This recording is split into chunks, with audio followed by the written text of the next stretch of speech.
Tako da sveti oci kažu, kada duboko zaronimo u duhovno, mi spoznajemo tajne bića i tvorevine. U trenutku kada smo mi snimali emisiju, bilo je alarmantno stanje u čitavom svetu, korona, pandemija i strah mnogih ljudi. Stradali su oni koji su se najviše i bojali. Nekako čini mi se da oni koji su bili bez straha da su malo i bolje prošli. U svakom slučaju namerno izazvani i strahovi i pandemije, toga smo svesni. A i danas u ovom trenutku živimo u svetu u kojem je stanje alarmantno.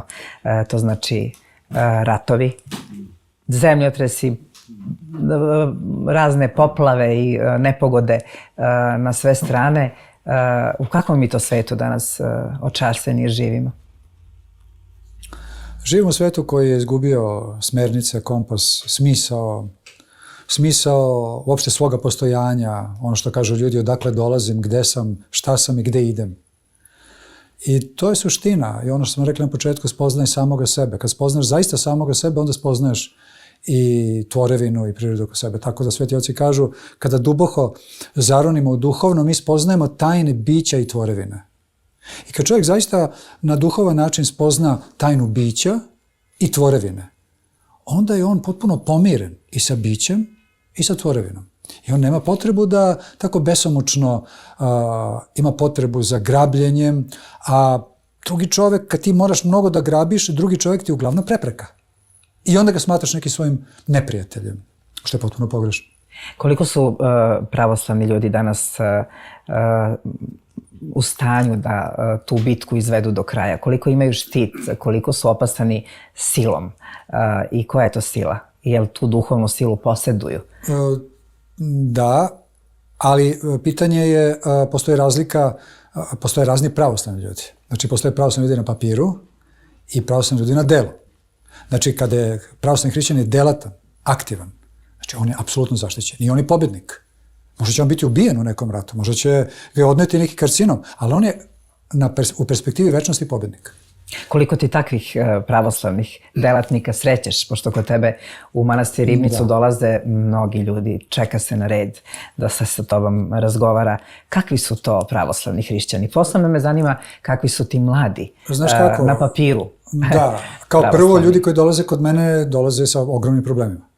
Prema tome oni dolaze kao potencijalni. Oni mogu da budu kršteni, da se zovu pravoslavni hrišćani. Nisu indusi, nisu budisti, nisu rimokatolici. Ali je to u potenciji.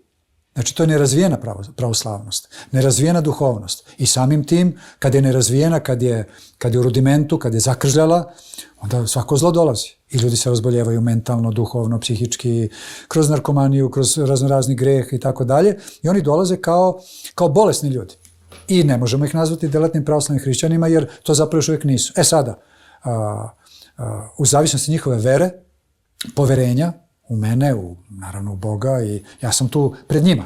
Sad oni, ako podozrevaju, ako nemaju poverenja, ako su tu skeptični, što je vrlo retko u suštini, onda oni ne mogu naprediti, kao bilo čemu. Ali ako oni negde spoznaju, ako se ja potrudim, ako ja prosto svojim bićem njima dam do znanja, znam o čemu govorim i da stojim iza toga i da sam ja bio nekada na njihovom mestu, jedan mladi čovek, možda spolja relativno, ako da kažem, uspešan, zanimljiv, ali duboko negde nezadovoljan, pa mogu da kažem i nesrećan, negde tužan, jer mi je uvek nešto falilo, a nisam znao šta je to, a to je bio Hristos, to je bila Božja blagodat. Kada je meni Bog pomogao da ja to pronađem i da steknem tu radost i taj oproštaj zapravo, onda mnogi ljudi to prepoznaju. I kao svaki normalan čovek koji kad nađe neko blago ili neki dobar izvor ili neku slatku voćku, neko drvo, on će reći, ajmo, našao sam nešto mnogo dobro. Samo psihopata kad nađe nešto, on krije za sebe. Tako i ja. Eto, dao mi je Bog da pronađem tu radost i to isceljenje i to ispunjenje i taj smisao. I ja volim to da podelim s drugima. I onda kad neko to prihvati, kad neko krene da živi na taj način, ja ništa ne izmišljam, samo prevodim pravoslavlje na savremeni jezik, onda zaista dolazi do preobražaja i ti ljudi postaju pravoslavni hrišćani, mnogi od njih veoma delatni, prestaju da se drogiraju, da piju, ostavljaju psihoaktivne lekove, uspevaju da se izbore sa pomislima, sa glasovima, sa zvukovima, sa paranojama, nesporazumi u braku, nesporazumi u društvu, nesporazum sa samim sobom. I onda jednoga dana ti vidiš da ispred tebe pravoslavni hrišćanin koji je pobedio zlo, pobedio sebe staroga i onda dolazi to divno preobražje što je meni velika radost. Da, radost i taj osjećaj slobode o kojoj si ti govorio kada si nekada pre 29. godine, pre obraćanja, u stvari mislio da si slobodan, a onda kada si se obratio, kada si poverovao, kada si ušao u crkvu, ti si shvatio šta je prava sloboda. To je sloboda reći ne. Grehu, ne zavisnosti, biti u stvari svoj, biti onako po obrazu Božijem, je li tako? Da biti poput i na putu ka svetosti, a to nije lako. Pa ja mislim da ti mladi ljudi to prepoznaju i ta tvoja iskrenost je to što ti svoj život nekako iznosiš pred njih sa željom da im pomogneš. I ona tvoja knjiga Bog i rock'n'roll. I kako beše ono Druga knjiga Zavisnik nebeske ljubavi, a izašla i treća trilogija pokajanja, ljubavi i vaskrsenja.